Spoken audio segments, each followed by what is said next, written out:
我不应该找一平，我要去救梦萍。不是梦萍，我对不起的是卢平。一平，梦萍，卢平。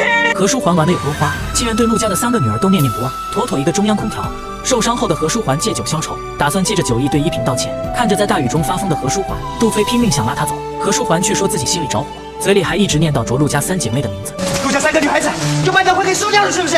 大冤种杜飞只好磕磕绊绊地带何书桓回家。眼看他高烧不退，杜飞不去找医生，却跑到一平家里，请求他去看看何书桓。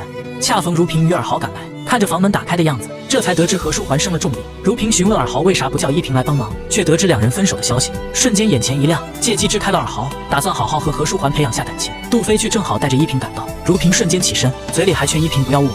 没想到何书桓会不顾伤势，强行挽留一平。他本来已经快死了，我见到一平他就还魂了。我们走吧。如萍只能黯淡退场。